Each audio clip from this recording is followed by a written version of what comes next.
Torcedores, calma, não empolgue. Eu sou racional até demais quando vou falar do meu time. Vou falar de todos. Todos não, né? Corinthians e América joga sábado, né? Por causa da CBF. Esse calendário maluco aí, né? Mais por causa da Comebol também. Mas é mais culpa da CBF. Vou falar de todos os jogos da Copa do Brasil, bora lá.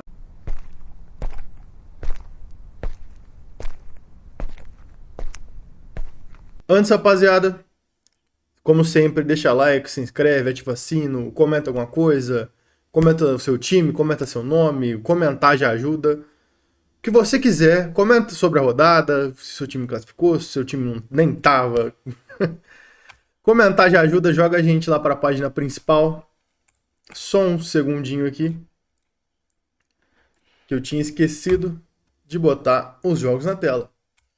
Vamos por ordem, que o último vai ser monólogo, né? Primeiro, Grêmio e Bahia. Jogo atrasou por causa de ciclone, a CBF é uma vergonha, né, velho? Nossa. Nem a prefeitura de Porto Alegre queria fazer o jogo, mas também eu ficava pensando, né? Se mudar não tem mais data, não vai ter como. Sábado não tem como, ia adiar, ia dar mais problema do que já tá esse calendário, né?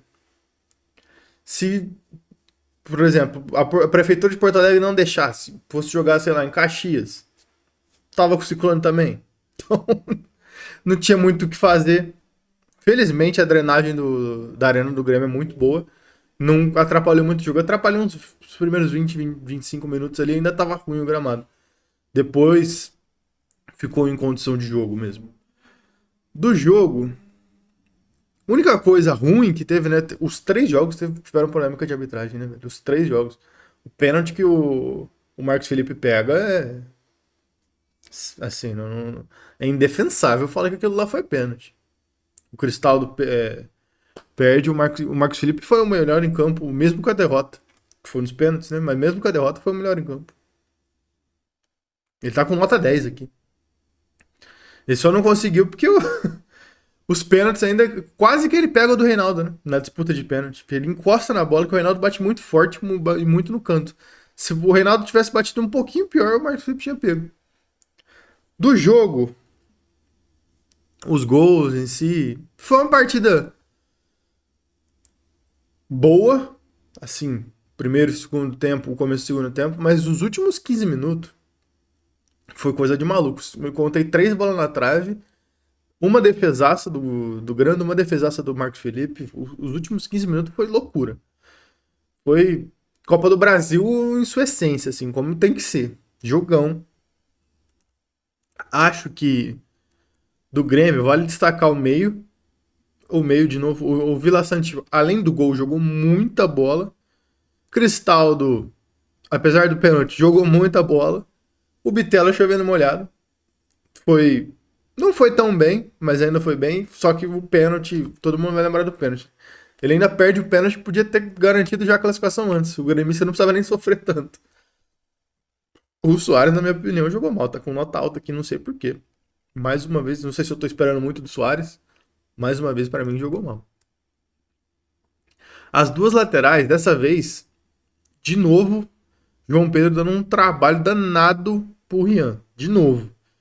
O Grêmio dessa vez ainda conseguiu jogar pelos dois lados. Não foi tão focado no lado direito como na ida, né? Mas mesmo assim o Reinaldo não jogou mal. Ainda bate aqui o primeiro pênalti, que pra mim é o mais importante. É o primeiro e o terceiro em disputa de pênalti. O primeiro pra dar aquela confiança, já bate e faz. E do lado do Bahia, o Everaldo pelo gol e pela liderança. Eu gostei muito do Everaldo. Você viu na disputa de pênalti, ele tava enérgico ali. Foi colocando os caras pra cima, mas não dependeu dele. Ainda marca o pênalti dele, né? Converte, mas não. A parte que ele podia fazer, ele fez. O Kaique jogou muito. Os dois pontas, o Ademir também tá com a nota baixa aqui, eu achei que jogou bem. Os dois jogadores de beirada jogaram muito. O Cauli, que tá com a nota mais alta que a do Ademir, eu não achei que jogou mais que o Ademir, por exemplo. A volância, o Adcefedo, perdeu o pênalti, por isso deve ter dado uma baixada na nota, mas achei que foi muito melhor que o Rezende. As duas laterais, aí foi mal. Que no primeiro jogo, principalmente na lateral direita, o Bahia tinha ido muito bem. Na esquerda tinha tomado aquela pressão do João Pedro. Aí nesse jogo, os dois lados não foram bem defensivamente. Ofensivamente também não produziram muito, não. O Bahia jogando no contra-ataque, e como já tem dois caras de velocidade pelas beiradas no ataque, não precisou usar tantos laterais. Aí deu mais uma prejudicada também por conta do esquema. O Marcos Felipe, como eu falei, e o Grando também vale ressaltar no Grêmio, né? No jogo ele fez boas defesas, não foi nada comparado ao que o Marcos Felipe fez, mas foi muito bem. E salvou nos pênaltis, né? Foi duas defesas, né? O do. Quem que perdeu? O Acevedo perde. O Acevedo chuta pra fora. E ainda o primeiro pênalti o Colli bate na trave, né? Mas pelo menos entrou. E do banco, os caras que entrou, ninguém produziu muita coisa, não. O Mugni e o Ferreira estão com nota alta aqui, mas não vi nada demais. E desse jogo é isso, o Grêmio passou. O Grêmio é copeiro demais, né, mano? Pô. Eu vejo o jogo Flamengo 50-50, porque o Grêmio mata-mata, ainda mais na Copa do Brasil, é embaçadíssimo. Furacão e Flamengo. Aqui, você vai pegar a estatística. 27-8 de finalização, 5-3, mas mentiroso, tá? O Furacão deu pressão, deu, mas não chegou perto do gol para esse tanto de finalização aí. Também chutou, o Vasco chutou no gol. O Matheus Cunha foi exigido umas duas, três bolas ali, o resto foi na mão dele. Não... Foi uma pressão do Furacão, foi, mas o Flamengo em nenhum momento sofreu. Em nenhum momento ficou com. Parecia que não ia classificar. O Gabigol faz o primeiro, no primeiro tempo. Eu assisti só o segundo, porque eu tava assistindo o Grêmio. Então não vou conseguir comentar a parte tática, porque eu gosto, quando eu vou analisar a parte tática, analisar o jogo como um todo. Mas o que eu vi do Furacão, me pareceu que o Canóbio finalmente tá tendo uma sequência boa, mas pouco vai se falar disso, porque o Furacão perdeu. O Vitor Roque eu gostei, tá com a nota baixa aqui por causa do amarelo, ou por causa do primeiro tempo. O Vitor, mano, mais uma vez, cara, eu não sei o que tá acontecendo. Deram Red Bull pra ele lá no Furacão, ele tá jogando bem. E as duas laterais, né, velho? Que sempre é destaque. O Kelvin, a torcida tem uma bronca. Na esquerda também, quem que é o. Na direita também, né? O Madison. Eu ia falar do Madison na esquerda, não, o Madison é na direita também. Também a torcida tem uma bronca, não gosta dos dois laterais. Eu gosto dos dois, mais do que Kelvin. E na esquerda o Christian, né? Que não era nem cotado pra ser titular, foi e jogou bem, de novo. Não é lateral, né? Os dois são praticamente alas. O Christian nunca foi lateral de ofício, o Kelvin já é um lateral de ofício, mas é um lateral bem ofensivo. E do Flamengo, o Gabigol decisivo, né? Não tem o que falar. Decisivaço, não tem comparação. De questão de ser decisivo, não tem outro no Brasil igual. Melhor tem vários. No próprio Flamengo. Arrascaeta eu acho melhor tecnicamente. Everton Ribeiro eu acho melhor tecnicamente. Até o Pedro, acho que tecnicamente em si é melhor. Mas o Gabigol, ele é predestinado, mano. A hora que chega pra fazer o gol, ele faz. Ainda fez três, né? Um impedido, o primeiro de esquerda e o segundo de direita. É. E a zaga me surpreendeu. O Davi Luiz jogou bem, não gosto do Davi Luiz. E o Furacão ainda conseguiu tirar o Gerson, né? Para os sorteios da Copa do Brasil aí. Primeiro jogo no. Vai depender de onde vai ser. Mas o Grêmio e Flamengo, primeiro jogo. Se vai tirar o Gerson.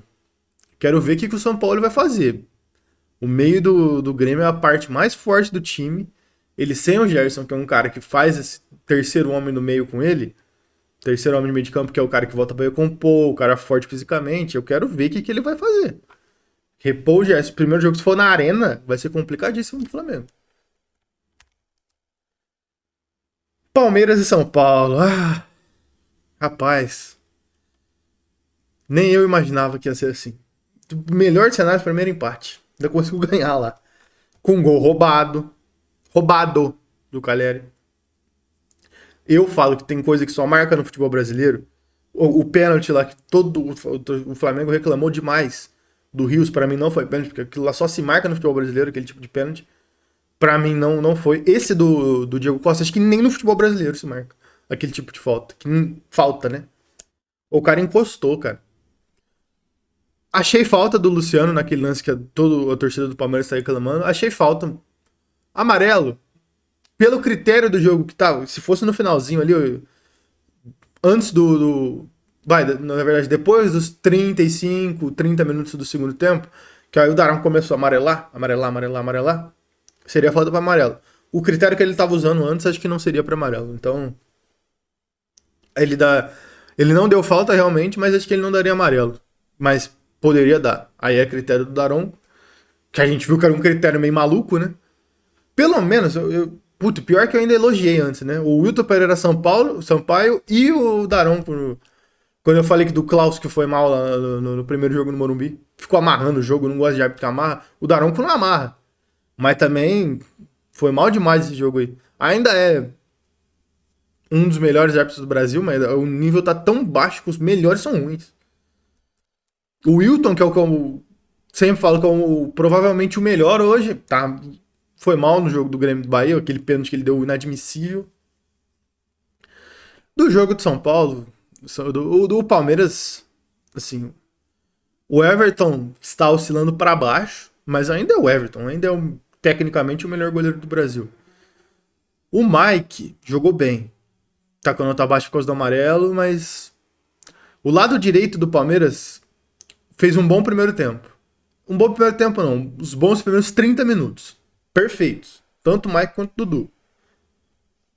O Caio Paulista não conseguiu fazer nada esses 30 minutos. Depois que o Dudu começou a descer, o Dudu começou a oscilar para baixo no jogo, e o Mike tava sobrecarregado com o Caio Paulista, aí o Caio Paulista começou a deitar, porque o Dudu não tava fazendo mais nada.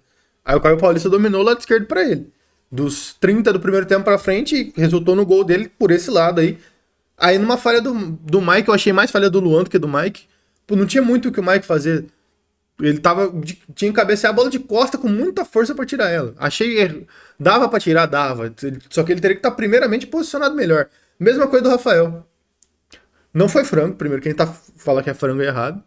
Falha. Acho que. Tem gente que vai falar que não é falha. Eu acho que é falha. Mas não é uma falha que ele foi mal na defesa. Não é frango, o frango que aquele frango que o Volpe toma contra o Santos, por exemplo, que ele abre a barreira lá. O negócio do Rafael foi que ele estava extremamente mal posicionado. E como ele estava mal posicionado, não tem. Ah, ele espalmou pra dentro. O goleiro que espalmou pra dentro não é bom goleiro. Discordo totalmente, porque ele estava mal posicionado. Ele não tinha como pular. O pé de apoio dele já tava no pé errado. Não tinha o que ele fazer ali. O negócio é que ele tinha que ter se posicionado antes. Ele quis prever que o Piquerez ia cruzar, ele já tava saindo pra dar o soco na bola. Aí, meu amigo, a bola foi pra dentro do gol, não tinha mais como ele voltar pra defender. Então foi falha de posicionamento. Grandes goleiros falham. O Rafael ainda não é um grande goleiro. A gente nem sabe o tamanho do Rafael ainda. Ele é um cara que chegou no São Paulo agora. Então, já que querer começar a queimar o Rafael, fala que não é goleiro de time grande, já acho totalmente errado. Vamos falar primeiro do Palmeiras. Luan, como eu falei, errou o Luan. Eu não entendo, não tô entendendo o que o Abel tá vendo no Luan. É um bom reserva, apesar de ser meio paçoqueiro. Mas o Murilo, pô, é muito mais jogador que o Luan. O Gomes ali. Ah, outra coisa que aconteceu no Palmeiras e Flamengo, e aconteceu nesse jogo, e tem torcedor do Palmeiras que reclamou. Lembra aquele lance do Luan do Bruno Henrique? Acho que todo mundo vai lembrar que o Luan pisa no Bruno Henrique lá. Que veio começa falando, não, o Luan foi mal intencionado, foi desleal. Não achei. E a torcida do Palmeiras não achou. A maioria.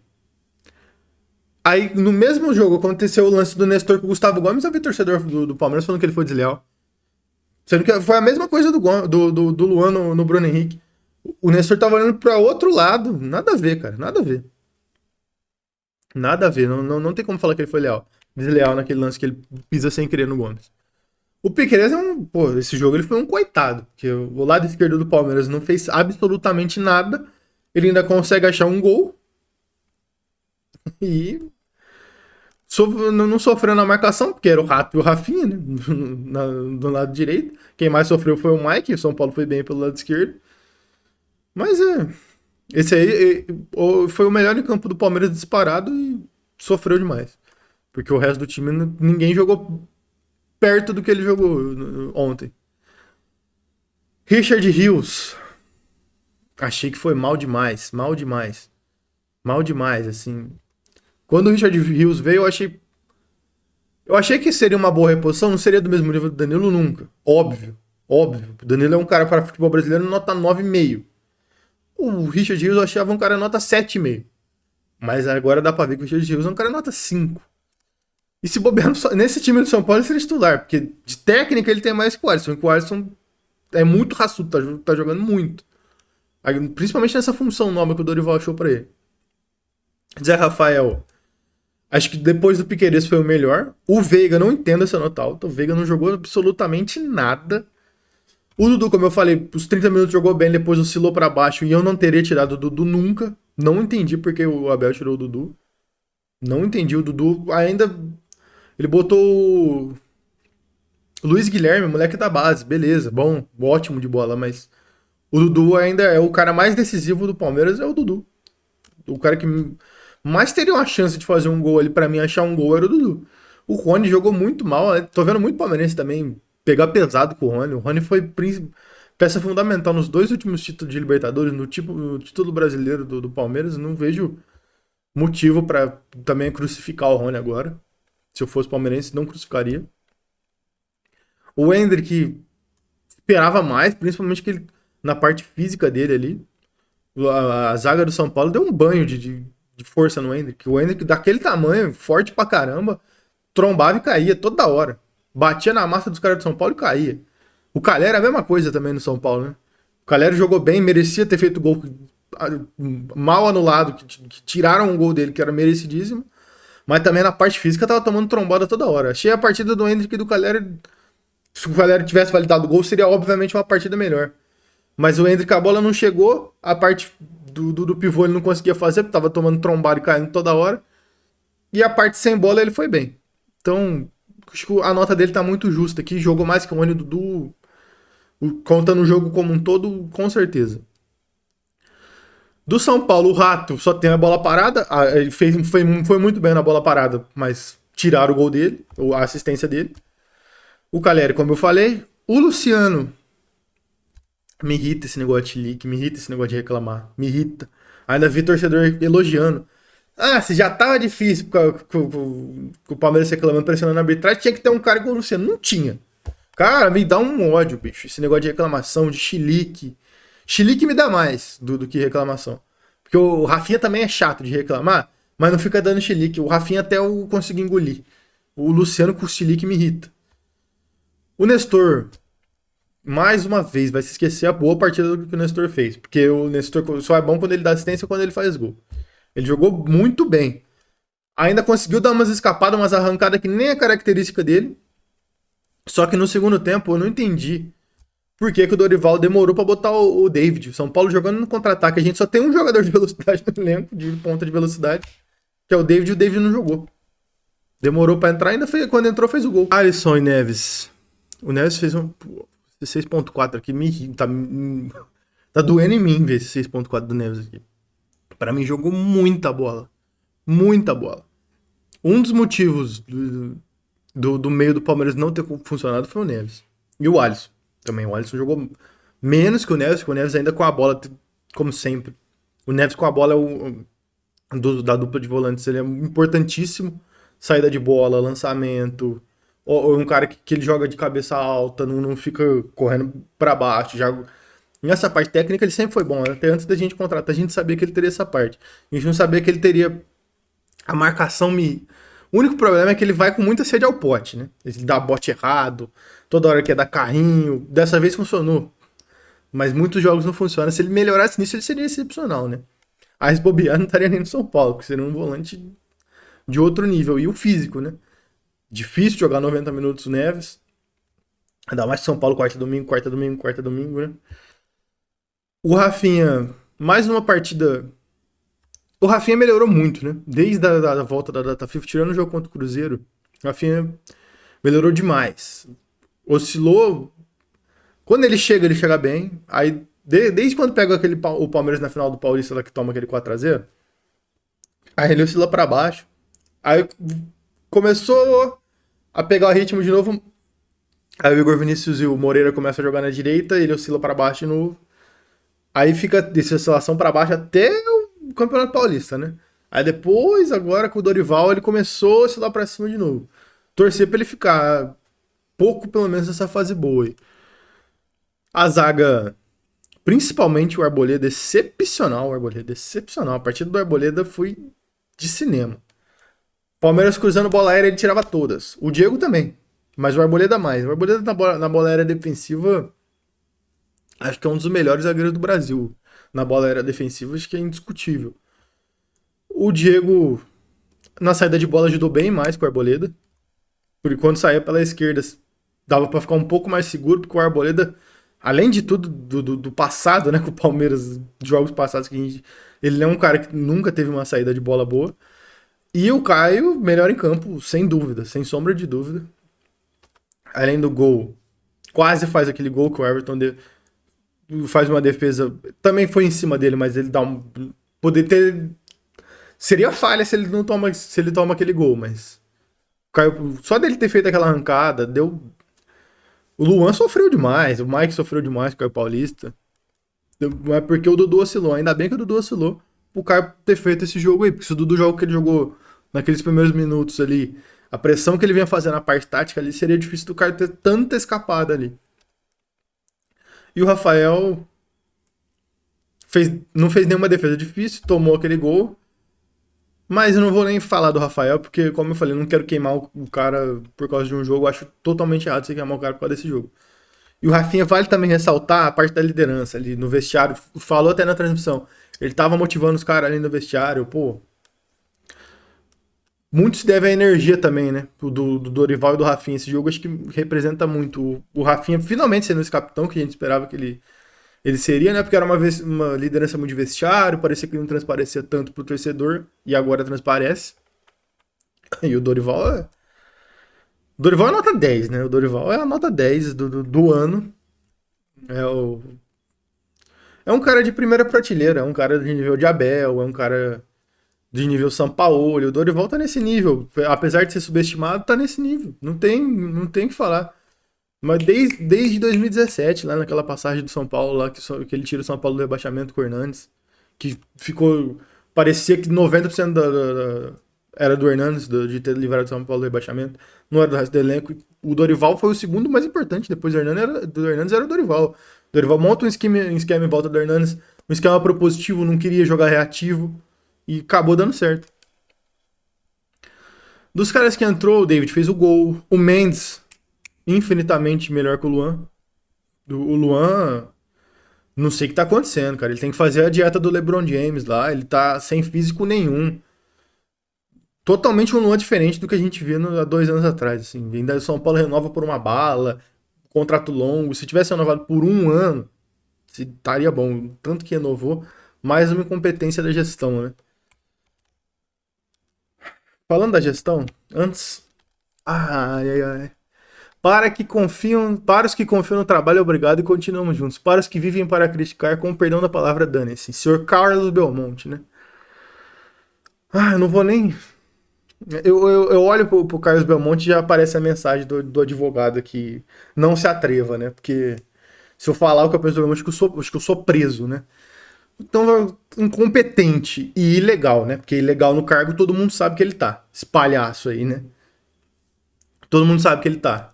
Ainda vem com um discursinho como se fosse mérito dele. Mérito é do Dorival que tá tirando leite de pedra. Mérito é do jogador que joga jogo com salário atrasado, com direito de imagem atrasado por culpa dele e da diretoria dele. Os caras ainda conseguiram jogar bola por causa do Dorival, principalmente, que tá tirando leite de pedra e motivando os caras na gestão de elenco. Ainda vem com esse papo. Se dependesse de você, a gente não tava nem na Copa do Brasil ainda. Se dependesse dele, cara. Ah, é ridículo. O Arboleda aqui também queria falar, perdeu a razão, né? Perde a razão. Você sai grande, pô, jogou pra caramba. Desde aquela época da cagada que ele fez lá com a camisa do Palmeiras, eu falei, mano, na época eu falei, acho que o Arboleda, acabou o Arboleda no São Paulo. Deu certo ainda, né? E mais uma partida boa dele, ele aí vai lá e se queima. Você sai grande do jogo, porque vai xingar o próprio torcedor. Não, cara, não dá, não dá. E o chaveamento é esse aí. Falta Corinthians e América ainda. Eu já acho loucura quem tá pintando São Paulo como favorito. Do outro lado tem o. Acho que o do outro lado da chave é muito mais forte que a chave do São Paulo. Se for tanto Corinthians ou o América pegar os dois do outro lado, vai, afinal não tem como ser favorito. O Grêmio, por ser copeiro, está em evolução. Tem o Renato, que é outro cara de primeiro escalão, primeira prateleira. E o Flamengo, que eu lembro que tem, Sampaoli, beleza. É que o Flamengo tem um bom histórico contra o Grêmio. Então o Flamengo é levemente favorito contra o Grêmio, mas não duvidem do Grêmio. Não duvidem do Grêmio. Ainda mais com o Renato lá, o Grêmio, time copeiro, tem na Copa do Brasil o segundo maior campeão. O Flamengo também tem muita tradição na Copa do Brasil, 4 títulos. E aí, mano, o São Paulo eu já tô sofrendo por antecedência. Se pegar o Corinthians, a gente sabe como é que é. Se a gente sofreu com a arbitragem do sistema do Palmeiras, imagina com a do Corinthians, mano. Imagina com a do Corinthians. O América já me dá lembranças. Mano, eu sou extremamente racional e pessimista quando se fala de São Paulo. Já me lembra Avaí, que em 2011, aquele ano, se não me engano, era semifinal também, ou quartas. Aquele ano que o Vasco é campeão. São Paulo perde pro Avaí. Me lembra Bahia, acho que 2019. Curitiba, também acho que foi quartas ou semifinal. No ano seguinte do Avaí. Tanto que aquele ano que o Curitiba tira o São Paulo e o Palmeiras. Tira o São Paulo. Acho que o São Paulo ganha em casa e perde fora. Depois ele pega o Palmeiras e enfia 6-0 em casa e acho que empata fora. Era um ano mágico do Curitiba, ainda conseguiu perder a final. E eu começo a me ver assim, Juventude. Aí, como eu sou pessimista, já me vem isso aí se for o América. Se for o Corinthians, como eu já falei, é mais difícil ainda, né? Eu acho que eu sempre coloco os dois lados como favorito, mesmo pensando, vai, se isenta um pouco do lado do torcedor. Vai, do nosso lado pode ser que a gente seja favorito, mas do outro lado, os dois que chegarem na final contra nós vai ser favorito. Então, no máximo, o São Paulo é o terceiro favorito, se não for o quarto. Porque além de tudo, a gente tem essa competição e já joga com esse peso nas costas que os outros times não jogam, né? Então tem que dar mais do que já se espera, tem que jogar mais do que já joga. Então tem que jogar como jogou contra o Palmeiras, mais 4 jogos, cara. Seguindo provavelmente 2 contra o Corinthians ou provavelmente 2 contra o Corinthians, acho que o Corinthians passa, e 2 contra o Grêmio ou Flamengo. Então, ficar otimista, ainda mais vindo de mim. Quem vê jogo comigo sabe como é que eu sou chato. Quem vê jogo comigo sabe que eu nem comemoro. Olha como é que é, né? Quem vê jogo comigo já teve o desprazer de ver jogo comigo. Sabe que quando sai esse tipo de gol que pode ser anulado, eu nem comemoro. E o do Calera eu gritei. Então, quando sai um gol que eu acho que pode ser anulado por impedimento, por alguma coisa. Pra mim, o gol do Calera é tão claro, até na hora, que na hora eu comemorei e aí depois fiquei brabo, né? Mas se fosse um gol que eu achasse, se tivesse o mínimo de dúvida, eu não comemoro. Eu espero o cara ir lá no VAR depois. Se for ou não, eu comemoro. Se tem o mínimo de chance. Pra mim, não tinha nem o mínimo de chance, cara. Eu nem vi que, tipo, pra mim, o Diego não tava nem na jogada. Eu nem vi falta. Nem vendo, revendo na primeira, na última vez que eu vi. Conseguiu entrar na minha cabeça aí. Bom, quem ficou um abraço, ficou longuíssimo o vídeo e falou.